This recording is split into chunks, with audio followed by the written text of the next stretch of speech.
Hi, I'm Jack. I was in the marching band from 2013 through when I graduated in 2016 and then came back for an additional year of marching band in 2017. I was able to participate in all the games and all the stuff, and I played trombone and was able to do drum major, the people with the white hats. I was able to do that in my senior year, 2016, and I love the marching band. Hi, I'm Shannon Kelly.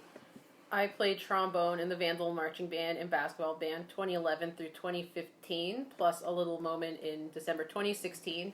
Showed up and played at the Idaho Potato Bowl and watched my slide freeze shut as the Vandals won. The best part was, that was in my second and final year of graduate school at Colorado State. Shows where my loyalties lie at the end of the day, because I was willing to freeze with our people.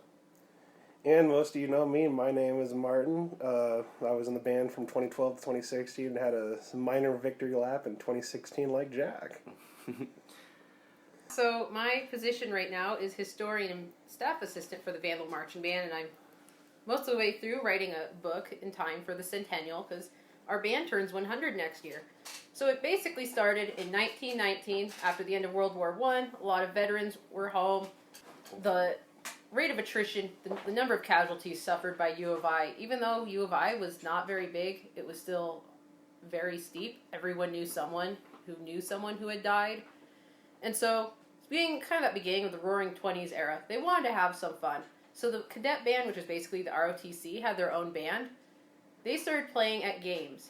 Starting the next year, 1920, they decided to have a separate one because both veterans and full civilians wanted to play things other than patriotic marches and military songs.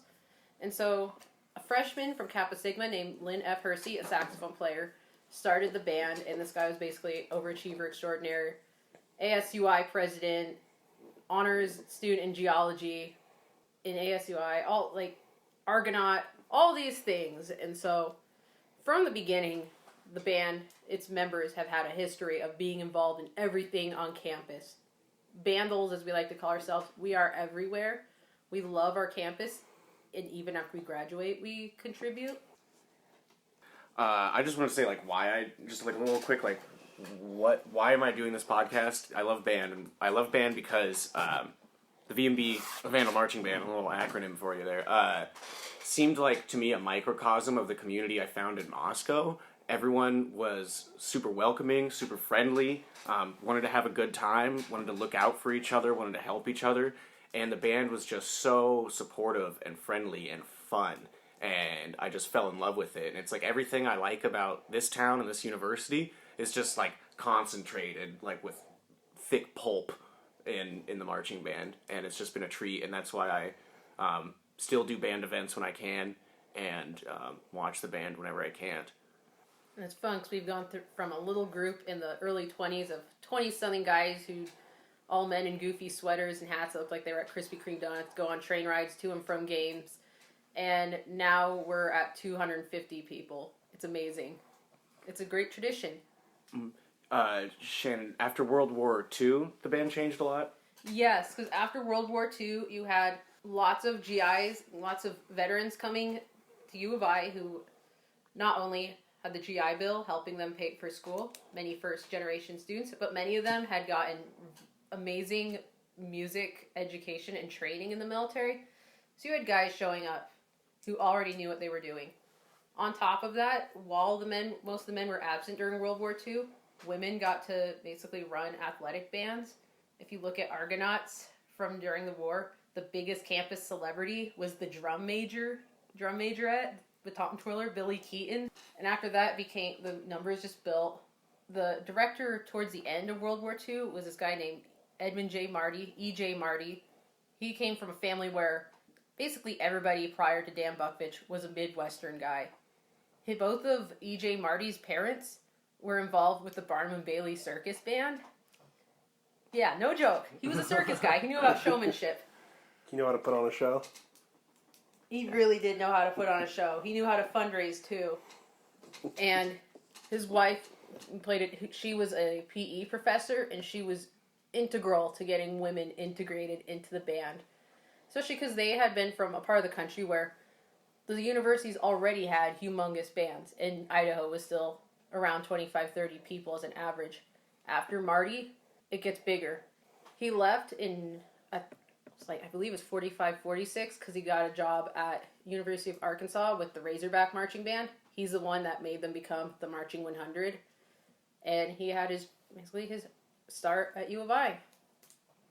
I mean, after Marty, you have Kermit Hosh, who also helps transform the Idaho band from just a pep band on a field to an intense marching unit.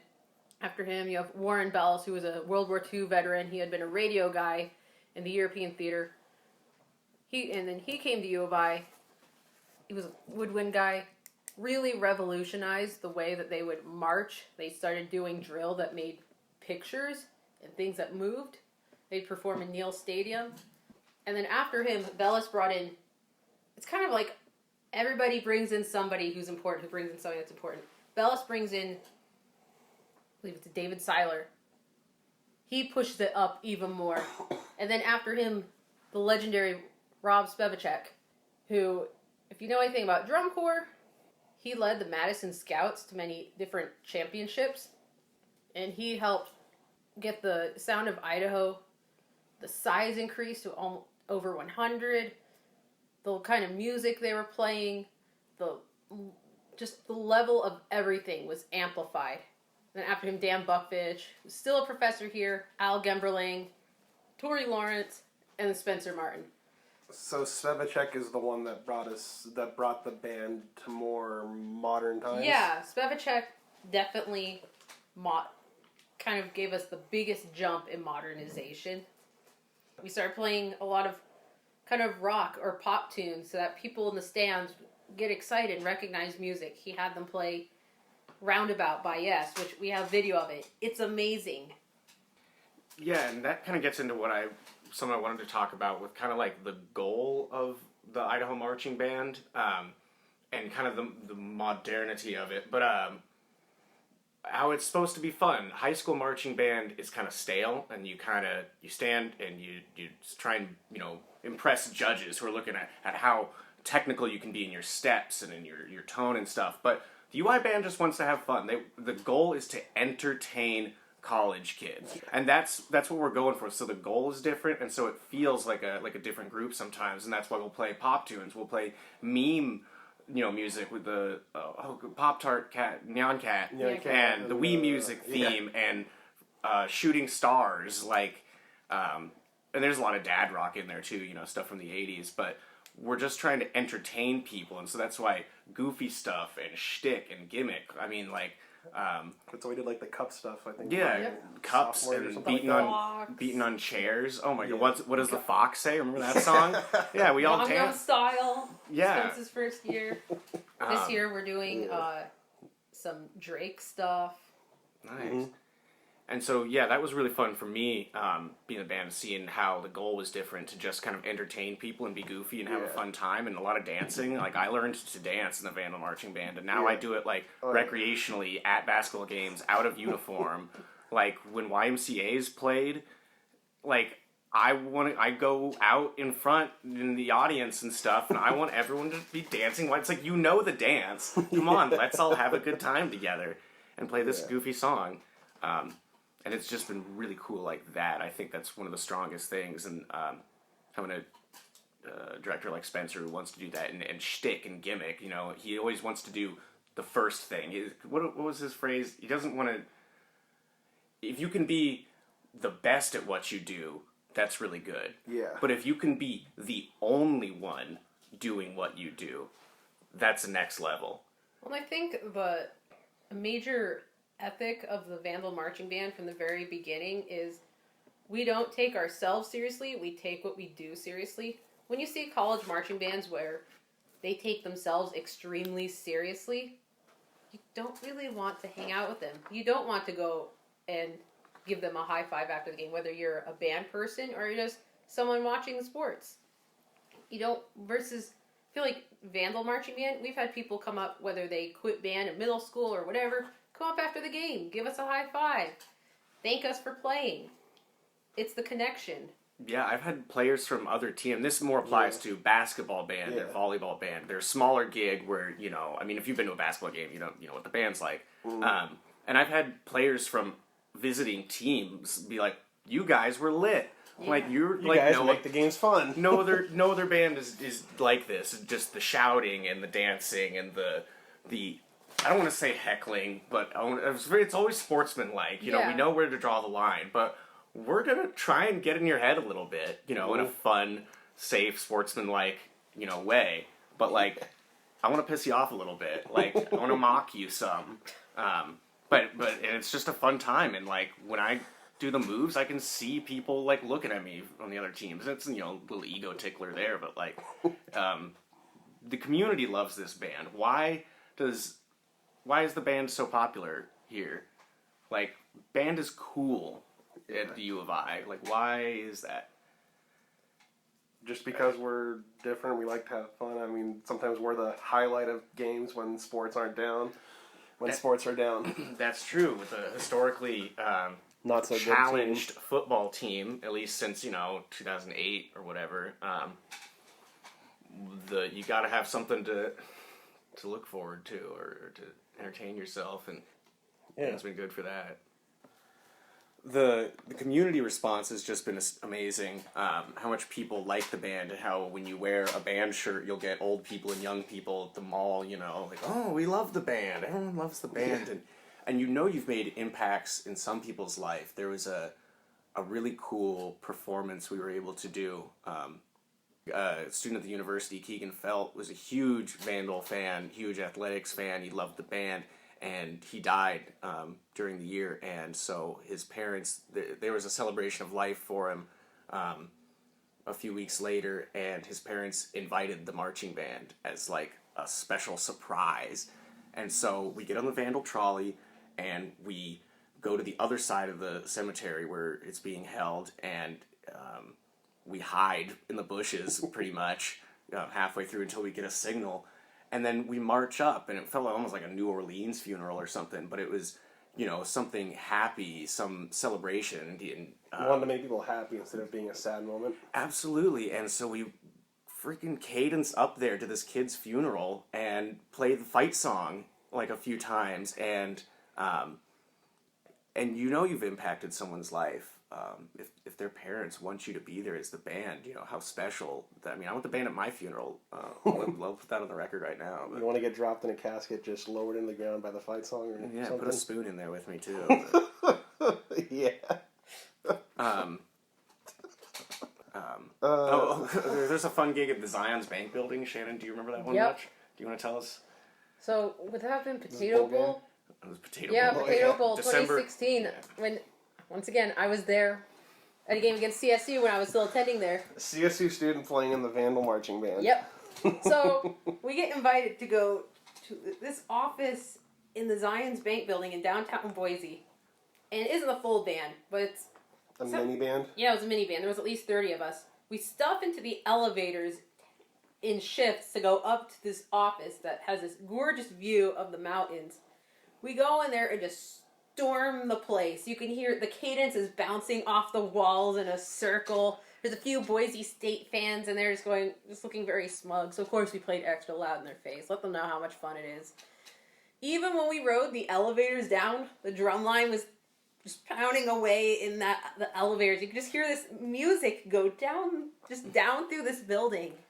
And so why did we surprise an office full of people in the Zion's Bank building? I believe that Spencer basically got a request from some people. There was alumni who wanted to see the band, plus they wanted to see their Boise State alum neighbors get annoyed. Which by the end, even the Bronco fans were having fun.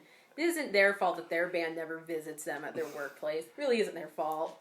As I understand it, it was their head manager, their chief or something, was a Boise alum, and had a Somebody good like sneer on it. Vandal. And didn't he have to write a check for us? Because wasn't that a paid gig? Oh, yeah.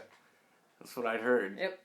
So he had to pay to have his ass kicked mentally by a small band, and that was fun. Yeah, Remember this would have been my junior year.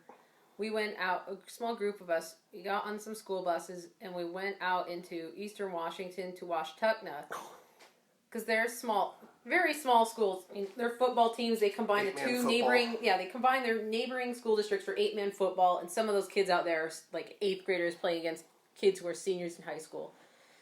And we got to go. They were in the middle of reviving their band program, and we even had their county newspaper come and cover us. And everybody at that school, between the kids, the teachers, the student athletes, the coaches, they were so inspired and happy to have us there. I'd like to think that some of those kids in that school, whether they were in band or on that football team, I hope that one day they show up here, whether they're playing for the Vandals on the field or in the stands. I hope that some of those kids make it here. Or if they go to Washington State, wherever they find themselves. I hope that was an inspiring moment for them. Was that Spencer? What's the thing Spencer always says before a game about, like, changing? He always says, you will change someone's life today. Yep. At some point in your life, you saw a marching band or someone playing music or doing anything. Made you want to do that one thing. Mm-hmm. And now we're in a position where we can share that, which is just incredible. And he says, you will change someone's life today. And I want to have a little aside to it. It's just a thing we do, but you're familiar with the Zombie Nation, Current Craft 4000. It's like a stadium chant, like, whoa, whoa, oh, oh, oh, oh, whoa, oh. And so the band, if you go to a basketball game, you'll see it. And there's a lot of thrusting in this band. There's a lot of hip thrusting. A lot of hip thrusting. And whoa, woo, woo, woo. And the band all woos and thrusts 3 times. And we're doing it for a while. And it's just this little dance. And I see these 6, 7, 8-year-old. Very small children. First or second graders. A few elementary kids at the basketball game. And they're looking at us. And they're doing the dance. And when it gets to that part, they, woo, woo, woo. And all I could think of is like, you will change someone's life today. Like, and now it's a thing at every game. So there's all over it. The children of Moscow. All fans, young and old, will join in and so occasionally do the moves with us for things. And I'm reminded now of a reason why why we make so many friends. Just everyone we make friends with, and Spencer put it well when he said we're kind of disarming. You know, you'll go with another school and you've got these competitors, you know, this other band or these other people, and you know it's kind of like, oh, you know, you're looking for a fight, it's gonna happen. But we're all just like, hey, how's it going? And we're just like naive and cheerful and friendly, and it's like you can't hate someone like that. You can't be mad at a band that's just like trying to be friendly and have fun. So it's like it's really disarming. Well, like when at the Potato Bowl, when we were waiting to go out into the stadium, we watched the Colorado State band walk through. And we were playing cadences and waving and dancing with them. They had so much fun. Yeah. It's also fun when we've played Boise State for basketball games, because as much as we want to hate Boise State, especially when you're in band, a lot of us see familiar faces in their band. We see friends from high school. And so we'll be kind of like texting each other saying, hey, you suck. But then we'll also give them a hug at the end and give them snacks and stuff, which is, I think makes it fun, because we'll see people going, why are those Vandal people hugging those Boise State people? I'm like, at the end of the day, we're just people. We're not robots. We're not just here to have a good time. Besides, their fight song is too close to ours for us not to be there for it. Have you listened to the words for it or like read the words? It's almost embarrassing. Yeah. Like it's so just like hey, man, with honor and distinction, and it's like, man, you want to copy my homework? Just make some few small minor changes. Yeah, pretty much. It's like they're playing Go Vandals in an echoing chamber. It's way too close to ours. That does make me want to talk about Go Vandals, the best fight song in the nation, which isn't just my opinion, it's also the opinion of Rolling Stone on one year in 2015. Some newspaper said something. We typically do well in the top 10s, and it's such an easy song to sing, and everyone in band knows the words. Mm-hmm. It's required that you learn the words to the fight song before the first day of school. Let's put it that way. If you're in the band. So the band does hang out. There are some functions in the evening on weekends with a lot of people and a small apartment and a lot of like there's so many people at some of these events, and God forbid someone like stumbles or something and like hits twice, and as soon as you hear 2 quarter notes, something coming out, it's like, oh no, someone's gonna start singing the fight. That sounds awful, Martin. But it's not wrong. But that's the spirit. And so it's loud, it doesn't sound good, but we still learn it. So at parties, everyone's singing the fight song, and people, I remember being shocked my freshman year. People slamming on walls, shock and awe, slamming on ceilings, taking cabinet doors, and bah, bah, bah, bah, bah. And we're all screaming the fight. When there's a noise complaint, it's not It's never It's never anything but. music. It's always until the fight song, everything's cool, and then we do the fight song, and it's like, all right, give it 10 minutes, and someone might roll up And here. I feel, and the funniest thing is whenever there's a noise complaint, if cops show up, they're very friendly. They already know it's us, because people, they hear They all just this pounding. know. And maybe it's because they hear, wow, no, like, how can you get that many people to pound and shout that song in such perfect time at the same time? I was like, can you not play Go Vandals? But the fight song is really, really important to us, and we all know the words, and it's a really easy one to sing. So you should also, dear listener, learn the words to your fight song, because it's a real treat. Yeah, like just kind of a sidetrack on that. Like I remember during pregame with a bowl game, just hearing the whole Albertson Stadium, whatever it was called, them just hearing all the Vandals just sing it was so cool to hear. Like you hear it loud, like wow, this is actually happening. Yeah, the Potato Bowl was really cool. It was a great song. Yeah, and the energy there. And I mean, we sold more seats at Albertson Stadium than in the Kibbie Dome, which like makes sense because there's like a bazillion more people in Boise than there are in Moscow. But there's a lot of Vandals there, and I think we should play more stuff there because they obviously sold a lot of Idaho tickets. Any Potato Bowl memories? It was the coldest experience of my life. That's what I remember about the Potato Bowl. Yeah, it was literally the coldest thing I've ever had in my life. It was the weirdest rendition of the beer song ever because of trombones. We only had like 4 slide positions available. Things were freezing. People's valves were freezing. Everything my slide was freezing. I literally couldn't operate my horn. The first half, like we'd go down for the halftime show, and it's like, I still all remember right, like we're getting ready. I'm playing for the first half of the show, and then there's a little break where I put my horn down, and the drum line's doing something, and 15 seconds later, when I put my horn up, I can't move it out of first position. I have 4 notes I can play. The turf was frozen. There were players during the game just sliding across the field. That was a goofy game. And some of the CSU people, when I went back to class after that game, they said, well, you guys are used to that. And I said, no, we play in a dome. And the CSU Rams have played in games that are much lower temperatures, but they're cold. East of the Rockies is kind of drier, and I ran into a few of my, because I was a graduate teaching assistant, some of my own students in the band, which it was hilarious to see their reaction. What are you doing here, Miss Kelly? Oh, yeah, what are you in the uniform? So, I understand. But they asked, is it always this cold? It is, but we're always nice in the stadium. In a dome. There's no place like Dome, that's for sure. We watched video of WSU at their games where their band is having to trudge through a snowstorm and in a nice 70-degree dome. At first, I kind of thought we were, like, pampered. It's a little, like, babyish. It's like, oh, we play in a dome, and it's like I feel a little guilty about it, but, like, no. Oh, my God. I feel so good about the dome now. It is the most gorgeous, amazing thing, and if you're doing anything on the Palouse, like, you should just put a dome over it. Like, Wazoo should smarten up and put a dome over Martin Stadium. Yeah.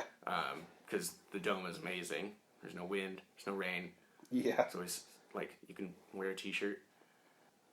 What's more fun than marching band, though, is basketball band. I'm going to put that out there now. Basketball band is way more fun. It's a smaller group. You can do bolder things. It's hard to coordinate 200 people. Yeah, but you can get 35 people, and in a group of 35, if you get 10 people doing something, it's pretty zesty, and you can make up a lot of new chants and things. Yeah. When you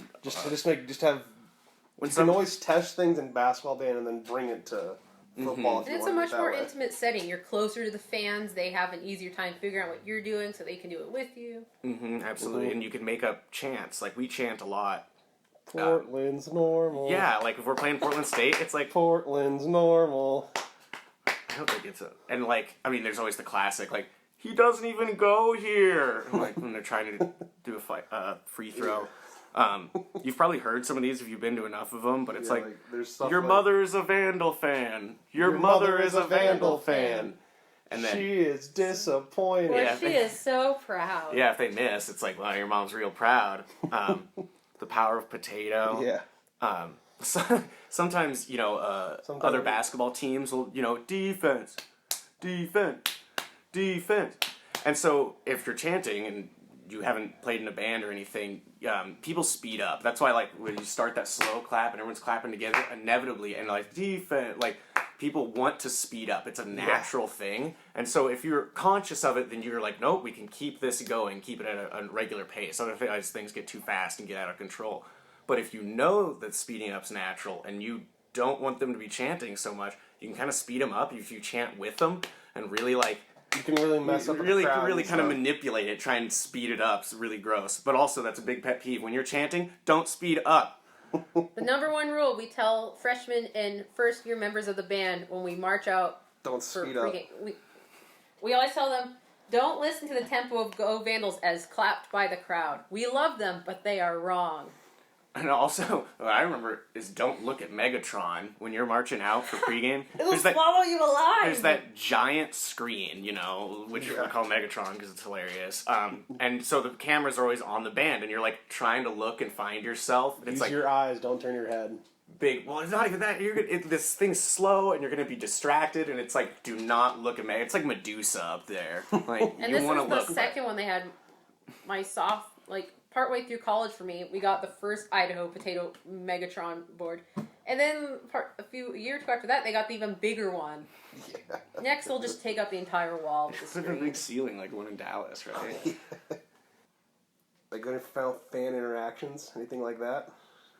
I mean, it's kind of like the dancing again with YMCA. Like, I really like those people that have the nards to put up their arms in YMCA because, like, it's not that bad. It's not that scary. It's like you like to have fun. You got a little, like, and as more people do it, it gets easier. Really fun fan interaction. I know the one that kind of comes to mind for me is Waco 2016. This is the NCAA tournament. We're in the NCAA tournament playing Baylor. We lose. And Baylor plays their fight song, we play ours. So it's the Baylor goes to play their alma mater, and we're kind of packing things up, but we play our beer song, and then after that, an older Baylor fan casually comes up and says, "Is that your alma mater?"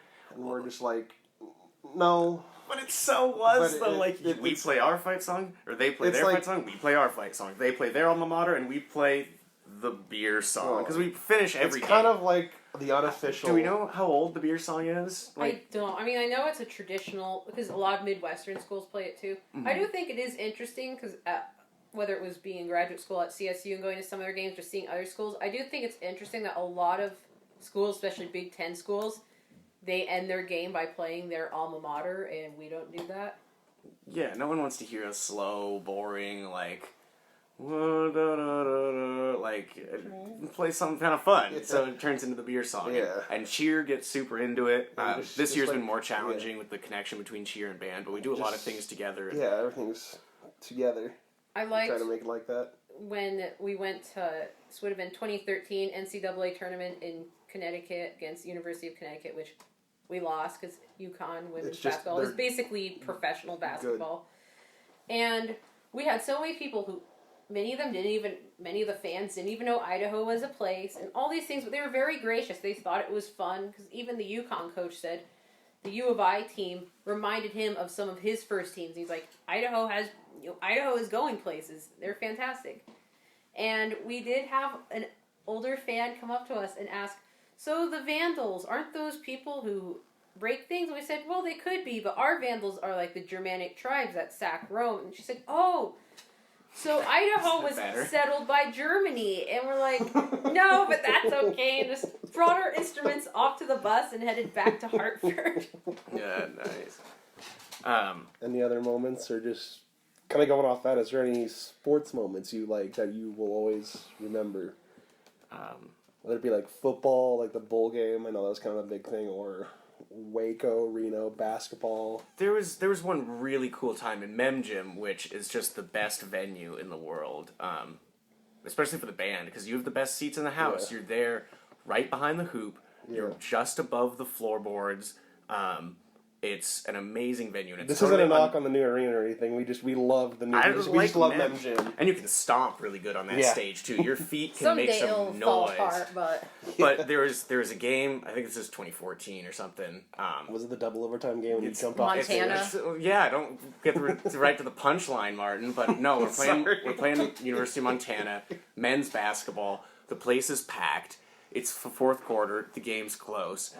It goes into overtime, and that place became electric. The feeling in there was just astounding. The energy was so crazy between all the fans and the teams, and this has gone into double overtime now. Oh my God. And Montana's shooting a free throw, and of course we're always trying to, in a sportsmanlike way, totally get this guy to mess up his free throw. We have to come up, get in his head. And so, we're coming up with new chants. We're all trying to coordinate something. We're all trying to twerk, because we're literally behind the hoop there. Like, you can't not see us. And so I was doing something, and I coordinated with all the male cheerleaders who stand right beneath us there.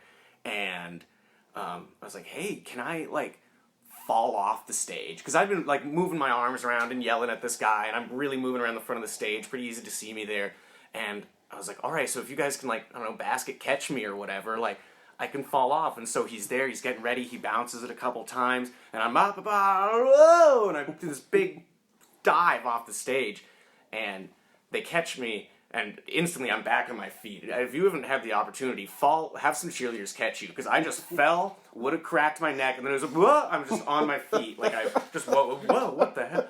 And he missed his shot. And so I don't want to say correlation always, it doesn't always imply causation, but I don't know, it felt pretty cool. And I haven't done something that cool, that zesty again. But that was one of my favorite moments. And that was just an electric, really memorable experience. I didn't get to go to Reno. I always went on the Vegas trips, which were 20 hours of being on a smelly bus. You got to know your friends real well. I know, our bus rides to Reno, we came up with some fun things we could do. Came up with interesting things to do on our long bus ride. Yeah, other than just sing the fight song. Yep. Which we definitely did.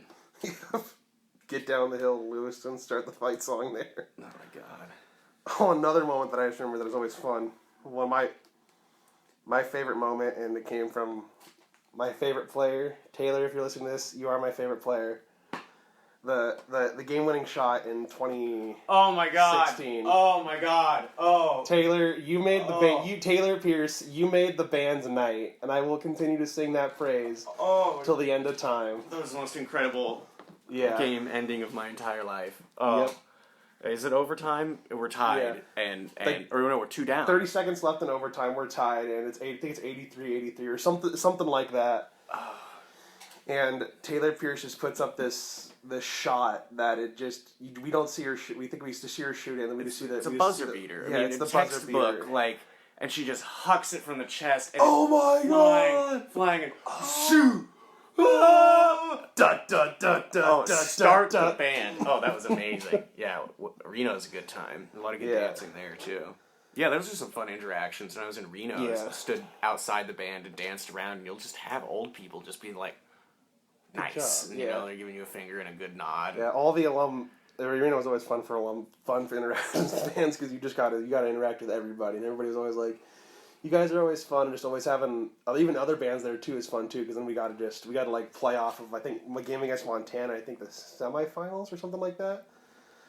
We would chant Bozeman's better or something like that, and they would go Boise's better and stuff like that. Just having other people. There's some sassy stuff between us and Montana. That's a fun one. That's a fun rivalry. A good community interaction piece where you get to see a lot of people, and a lot of people will see the band that maybe wouldn't otherwise, is Serpentine. I remember having a person I worked with at the Argonaut, a former writer there, but we were listening to a recording of Go Vandals, because, we're making the radio show, and she's just got this recording on YouTube, and she's like, but this one's a lot faster than how they usually play it. And I was like, what? This recording is really slow. It's bop, bop, bop, bop, bop. The one that's on iTunes or something like that. Da, da, and and it's just no, this thing's really slow. And the only time she'd ever actually seen the band was during Serpentine, where we're marching really slowly, and so you play really slowly. There's mobs of people around us. So Serpentine's crazy fun, and you get to see a lot of people that you wouldn't otherwise. And we do a lot of costumes. Trombones did booty shorts. Yeah. Last year, we did jorts one. We did jorts. Yeah, last Daisy year. Dukes. I got to see that. It was fun and disturbing. I'm sorry. I love Other you years all. we've done usually it's every year for us. It's been crazy hats or something like that. Yeah, it's just a goofy, really fun time. Yep. And then you go down Greek Row, and Greeks follow you, and this big, just wacky parade of everything. Kids going to a bonfire in the Kibby parking lot. Man, then because we march slowly through that, because we're going at the speed for everyone. When we start that climb up the hill to the Kibby Dome parking lot, past Hong Kong, and everybody's and you just feel your legs are on fire. So we are unique in that the Sound of Idaho is funded by the Associate Students of University of Idaho, ASUI. Our funding got switched to ASUI in the late 70s, and so we are the students' band. We're funded by student fees. That's what helps us operate. So it gets our uniforms. That's what gets some of our horns. Yeah. Food, transportation. A lot of food. a lot of Domino's, and a lot of Subway. Big shout out to Domino's and Subway people. Because Qdoba, Loco Grind. Yeah, you only so made many. us like 400 sandwiches and just like big props. I know it's not easy. Kind of going on students. I know Spencer graduated from here. Is there anything that you always remember fondly about, as we refer to him as, Uncle Spence?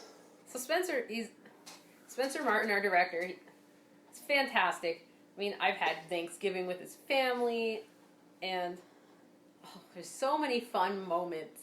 He's a really fun guy. He's one of those people where he will have fun with everyone as long as everybody commits to our goals. I think one of my favorites, it's from last season, the U of I versus ULL, University of Louisiana Lafayette.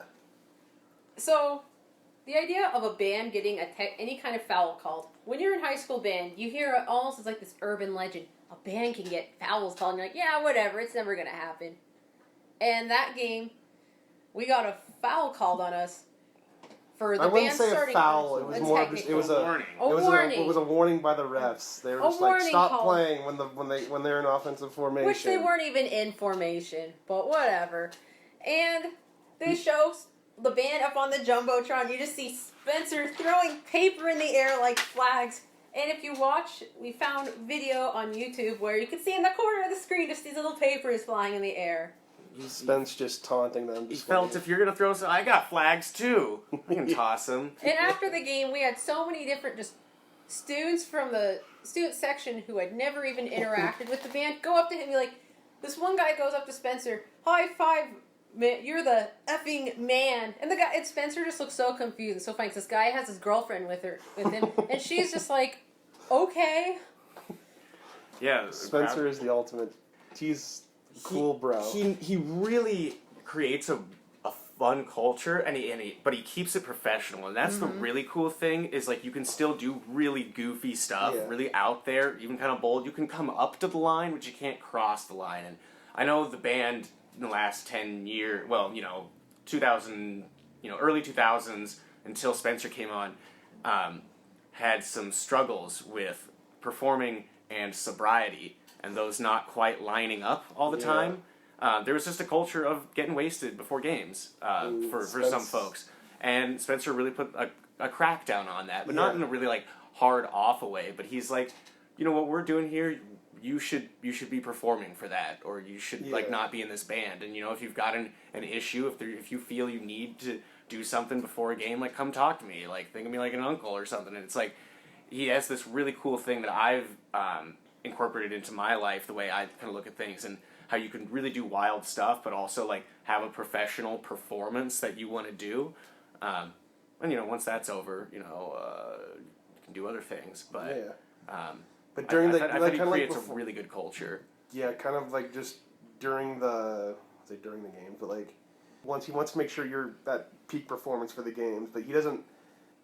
He understands. He understands. We're college kids, and we all like to do college kids stuff. I don't know, I was kind of talking with everybody before this. I know, like, one of my kind of funny moments with Spence is just, even he'll just come up with chants during games. I think during a couple even during Reno, he came up with some just chants none of us would ever think of.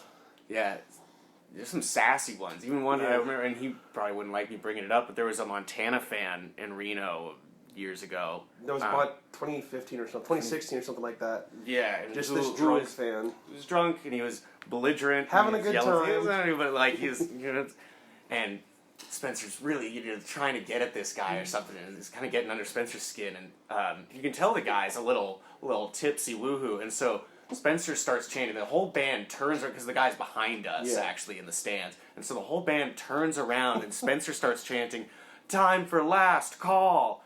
Time for last call!"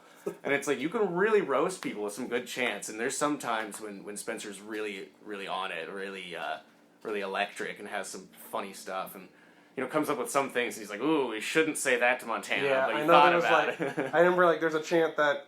Involving sheep and or people loving them. Yeah, and there was Spence was like, there's the professional Spence, but there's also like the Idaho. There's like the Vandal. Well, he's an alumni of our program. There's the Vandal. There's the Vandal Spirit Spence, and he was like, he kept it professional. Well, that's fun. But there was just. Yeah, that was and just kind of wrapping up on the Spencer stuff was I remember I got to practice. We're practicing, I think pregame or something, and I just remember Spence is all over the place. We're all in the field practicing our stuff, and you can just see Spence walking in the bleachers along the alumni side. And I don't know, he just eats it, just walking he just falls over in the stands. And it was just the funniest thing ever. We'll just add one last little thought is that because Spencer is an alumni of our program, both undergrad and masters, not only is there no secrets from him because he knows everything that goes on, but he has an understanding of what's going on, and I think it's great because he understands our traditions, plus when he wants to create new things, he knows how to evolve the band that still stays true to our spirit. Yeah. And so kind of going into the final-ish segment here, Shannon and Jack, there is a segment from the normal podcast called Ask TATC, and I did ask if there was any questions for you two and I too. And this first one is from, I believe it's John Mortensen? Yeah. And he asked, what school has the second best marching band in the country? Is there one that you guys are a fan of, or one you've been a fan of before? I guess the one I'm most familiar with, only because I went to graduate school, is CSU. But it's not just because I went to grad school there and had them as students, but the CSU practice facility for their marching band was less than a block away from my apartment. So it was like I was there all the time. It was kind of fun hearing them rehearse, including songs where I know we had done it before. They have beautiful white fluffy plumes I always wanted to pet but never got to. That's still a life goal of mine. Okay. Very inspiring.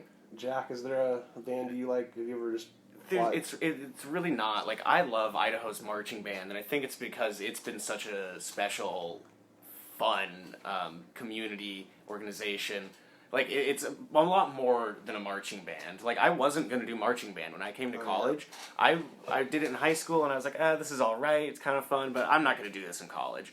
And a few weeks before the semester started, a former classmate, who had graduated and went to U of I, she's like, no, you should really try it out. And I was like, okay, I'll try it.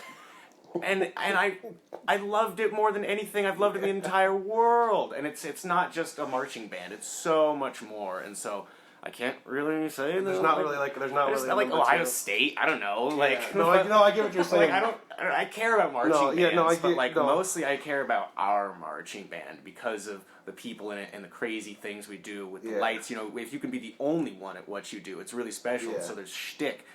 We've been working with the computer science department to make these LED light-up glasses that are coordinated. And Emmy and mechanical engineering with like the fancy drum set and stuff we made a couple years ago. The Beast, I think. Van Beesten. This big wooden drum set rolling around on basketball wheels.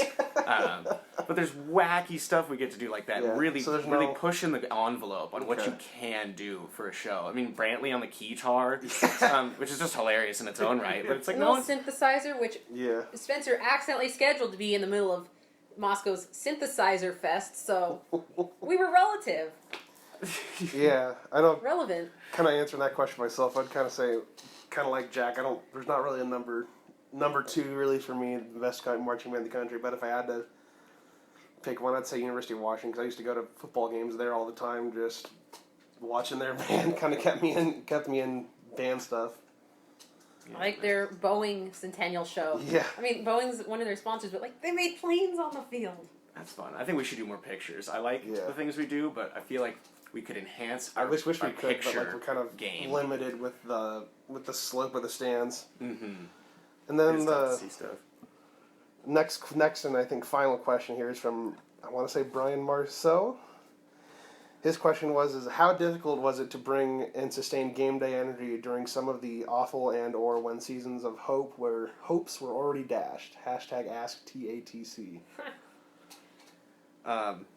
Sometimes we were the fans. We had to create it ourselves. I know what I've kind of told Jack and I think some other friends was I didn't like the negative stuff. People were like, I won't say talking about the band, but just being always negative about football. So it's kind of like, I'm just going to kind of be this super fan during game day and stuff, and it kind of manifested itself into being what I actually am now for almost everything now. You pretended to be like a super fan, and it just kind of overreacted to everything, and it just became a part of me in real life. Yeah, I remember even your freshman year, because for people listening, I was both these guys' section leader at the dawn of time.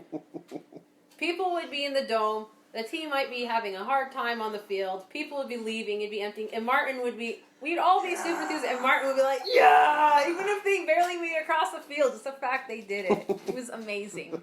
You got to give that energy to yourself. Because if you put it out, you'll definitely get it back from the people around you and from the fans and from the team. If you can have enough coordinated vibes. But you just have to give it to yourself. And I like dancing a lot. And so if there's a good tune that comes on, I'm able to dance some. But sometimes you just start dicking around, too. Like, so in the stands in the football games, the drum line plays a lot. These cadences, just short, repeating, things that just the drum line plays. And they all have names, there's the booty cadence, there's Fall Down Vandals, there's Chubby Guy, there's South Bender. There's Pepper. Tunnel. But yeah, and so there was this one called Fall Down Vandals, and it's just one of the cadences. And so Spencer has, 5 big-ass flashcards, pieces of paper with some text, and it's like, all right, play the, it says booty on it. It's like, okay, and they play the booty cadence, and okay. And so he holds up something, it's probably for South Bender, and points, and Adam Ream, who was leading the snare line there, he just starts going for the Fall Down Vandals, which has a little thing we all kind of get down, put our capes over our put heads. the capes over your head, and then at the end everyone goes, woo, and explodes, and you throw something, and Spencer puts up another one, a different one, calls it, and then same boom, everyone in the band is like, oh, that's not what's been. Oh, it's Fall Down Vandals again, and everyone starts getting down. And then a few times we'd be done, and Adam would just keep it going, and we just fall down after fall down. So you start kind of playing around. You find out there's things you can do. Just have fun. Even you can really make your own experience. You yell some things, and you get some games going on, and you kind of dig around like Adam was with Fall Down Vandals. It was really a good hoot. Like that gave me a ton of energy in that game. It just makes everything fun. Well, and from a pragmatic standpoint, because I've been there at games where we went into double overtime and it was still bad at football games or any event, and you're going to be there when you're in the band. You're there no matter how many people are coming in or leaving. You're there.